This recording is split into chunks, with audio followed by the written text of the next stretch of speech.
The most powerful aspect of my business, and we're talking real estate here, has easily been social media.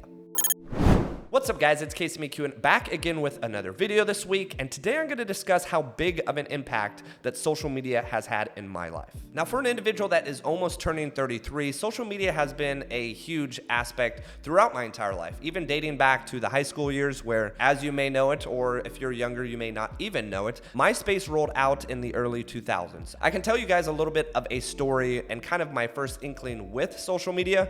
Now MySpace obviously was the first inkling of social media for a majority of the people. Now obviously you have AOL Instant Messenger, you have the early days of the internet, but really MySpace was the first of its kind. Now for most people, especially today, social media is a huge aspect of their life in high school. So you can only imagine when a new opportunity or something that no one's really ever seen before rolls out. I think it was my sophomore or junior year in high school. Now to give you guys a little bit of a backstory, I did not like my high school. I was born and raised in Eastern Washington in a school district that only had one high school. I was stuck there regardless what I wanted to do. I even made several pleas to my parents to try to get out of my school district, to go to a different school district, to go to a different high school, to be able to compete at a different level at a different school. And social media just kind of came at that perfect point. It allowed me to technically start engaging with other individuals outside of my normal friend group. It allowed me to meet people that weren't in my school district because, as I mentioned before, I just really didn't love my high school, and it allowed me to venture outside of my comfort zone. Now, honestly, I can't even remember exactly how this happened, but two of my best friends in high school I actually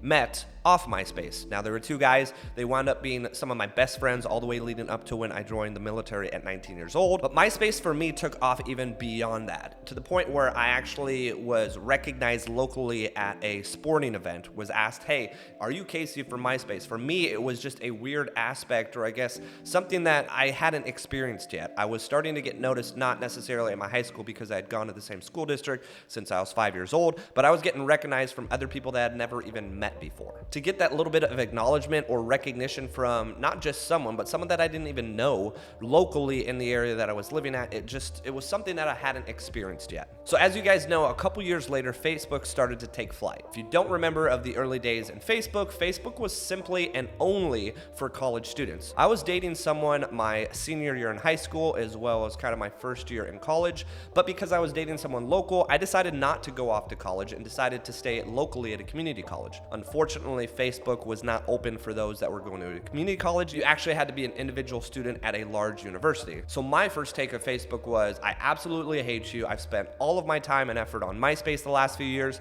I've grown a following. I've done a lot of hard work and effort just meeting people, to the point where my love for social media was at an all-time high with MySpace. And then it took a huge plunge when Facebook rolled out, and Facebook became so much more dominant than MySpace, to the point where MySpace didn't even really exist anymore. And this leads me to when I joined the Marine Corps. I joined the Marine Corps at 19, and at that point I was just over social media. I didn't utilize Facebook. I think at that point I may have had one in the early days of the Marine Corps, but I had, 50 or 75 friends. I was very private. I didn't even post anything on Facebook of really any value. Facebook Memories continues to let me know. Really the only thing that I posted about on Facebook was the score of my local sports teams. Beyond that, it was very seldom used. And from my understanding and my knowledge, I was gonna leave the Marine Corps, become a high school teacher, and social media was something that I certainly didn't want high school kids finding out, right? I didn't want my students to search, Coach McKeown or Casey McKeown or Kenneth McKeown and find me on social media and then say, oh, look, all of his social media is public and look what he did last week. And at the end of the day, I had almost given up on social media, but given up in a way where I know I have to have it, but I'm not gonna be actively utilizing it. But honestly, all of that changed the minute I got into real estate. So if you don't know, we have a saying in real estate, don't be a secret agent. And to be quite frank with you guys, when I first got my license, that's exactly what I was. I was a secret agent. At this time, I maybe had a couple hundred friends on Facebook, had an Instagram, or I honestly don't even think I had an Instagram at that point. This was back in 2017. So Instagram was very, very heavy. It was something that a lot of people utilized. I was still just not a huge advocate of social media. But that obviously needed to change, and indeed it changed drastically. Now it all goes back to not wanting to be a secret agent. I had moved to Dallas in the summer of 2017. I didn't know anyone one. I'd met a couple people on Bigger Pockets prior to actually moving to the city, and I knew my roommates. That's about the only people I could name on my one hand how many people I actually knew in the city of Dallas. Now, the beauty of social media and dating back all the way to MySpace, where I met two of my best friends in high school, not even meeting them face to face, social media is still powerful in that aspect. I was able to network off Bigger Pockets. Bigger Pockets, you can deem whether or not that's truly social media. It's an online forum. It's a great place to meet people. Very similar to social media in a sense with Facebook, Instagram,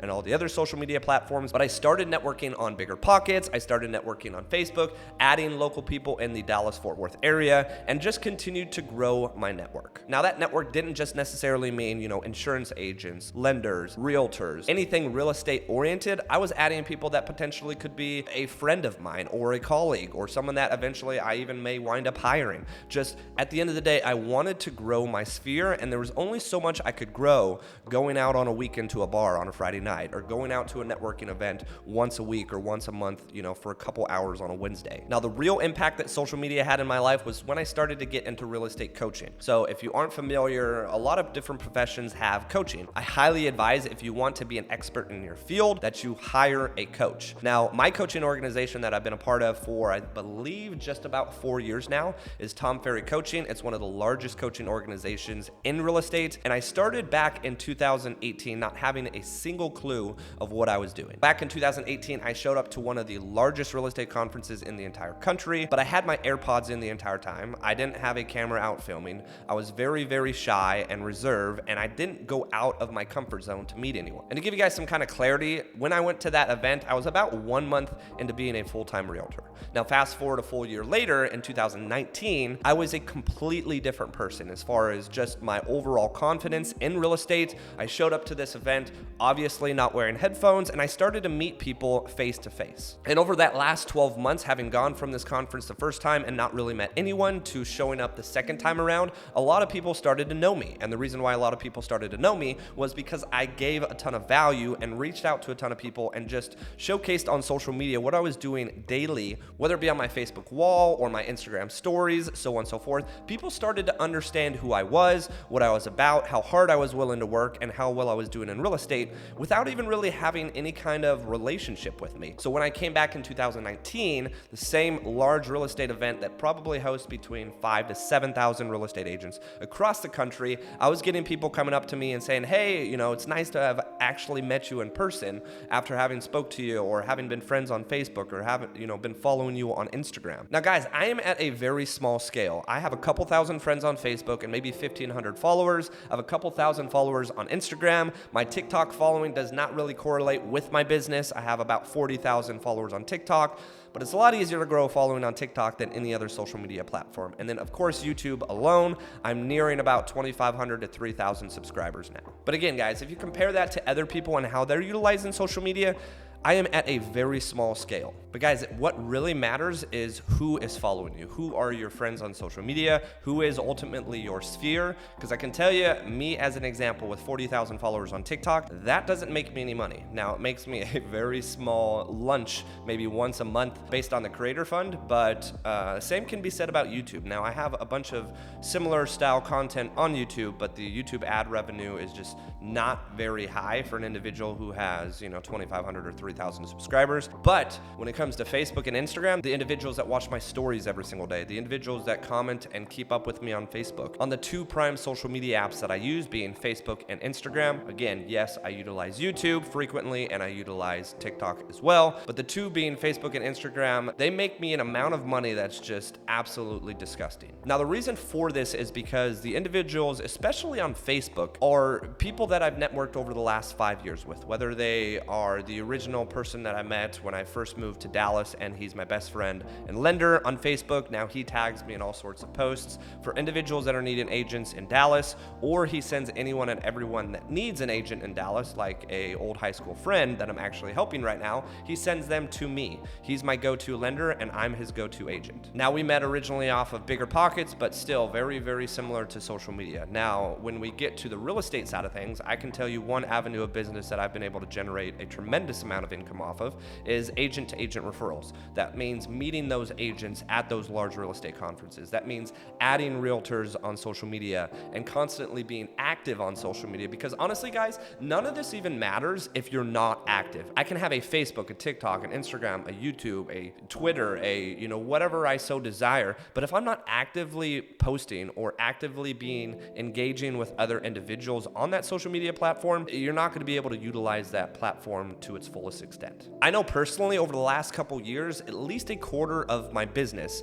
has been agent to agent referrals. What that really stems from is relationships at the end of the day, but relationships can start with social media, meaning I add someone on Facebook, meaning I follow them on Instagram, or they follow me based off of my TikTok that I made. And lo and behold, 2 years later, they're reaching out to me because they actually have a cousin that lives in Dallas. Even though they live in New York, they've got a cousin that lives in Dallas that needs to buy a home, and they've been following me for 2 years. These are all aspects that are truly marketing at the end of the day, guys, that you are marketing yourself as, again, not a secret agent, but an agent that is experienced in your market, an agent that knows what he's doing, an agent that is experienced and loves what he does as well. Also, a lot of this has to be intentional on social media. We're talking not just posting constantly pictures of your family. That's great. Family's great, and that's what social media a lot of the time is used for. But for me personally, a lot of social media is explaining my story, telling people my story, whether it be the story that I just finished up and closed that chapter of that book that day, or it's the story of 5 years ago me, or the story of 10 years ago me. I do like to filter in some fun. I've had some TikToks go viral, and I tend to post some updates on that end regarding dating, because today dating is definitely relative and relatable, and that's why I connect, I think, a lot with the folks on my TikTok channel. But again, I utilize TikTok solely for my personal use. TikTok for me is an avenue and an escape from everything real estate, everything work. The really only things that I have in my life that take me away from work is gym in the morning, dogs throughout the day when I can see them, and then whenever I post or get on TikTok. So it's really hard to put a value on social media. I can tell you, when I bring new agents onto my team, I tell them from the get-go that a majority of what I'm going to teach them obviously is to become a great real estate agent and become as good as they can, but it's all going to stem from social media, because that's truly where I've generated, I would say, 3/4 of my business, social media alone. Now, whether it's through agent to agent referrals, whether it be different random Facebook groups, whether it be just me being active on social media as a whole has given me an opportunity as a new individual in a city that I've never been to, in a city where I don't know a single person, to be able to close over $100 million in real estate within the first 5 years of being a licensed realtor. Now, not a lot of people can do that from the get-go. A lot of people actually wind up door knocking. They wind up cold calling, whether it be expireds or for sale by owners. They go a bunch of different routes in order to try to be successful in this business. And I can say this humbly, I get a lot of people reaching out to me, asking me about the success that I've had and how I've been able to do what I've been able to do.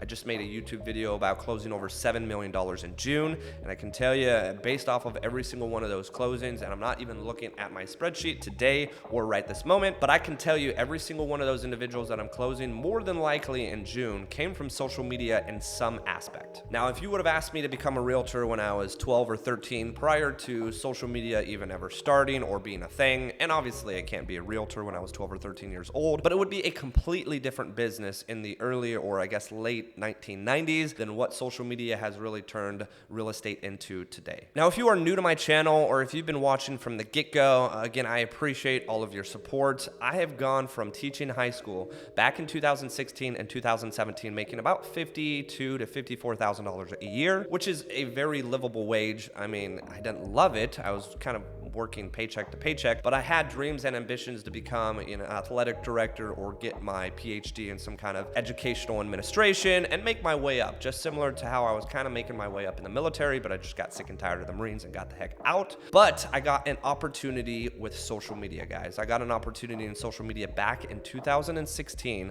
on Facebook when I saw a guy from high school that I honestly wasn't the greatest friends with. I knew that he barely squeaked by and barely passed high school and graduated, and I saw that he had kind of clicked that going to button of an event. And this honestly is the day one start to my real estate journey. I saw him clicking that going to button, and the class that he was going to, or the event that he was going to, was how to make $50,000 in a day. Guys, I made $50,000 in a year. He was about to go to a class, and I thought it was completely bogus, but he was going to a class that was going to teach him how to make $50,000 in a month. But guys, he wasn't going to that class, and this was about when I was 26 years old. So he graduated the same year as me, so about 8 years after high school. He wasn't going to the class, guys. He was teaching the class. Now, I won't go into too much detail here, guys. I feel like I could make a completely new video based on this topic alone, but I reached out to him. He gave me 2 things to do: jump on Bigger Pockets and read Rich Dad, Poor Dad. And guys, I can tell you, I did exactly what he told me to do, and 5 years later, I'm living the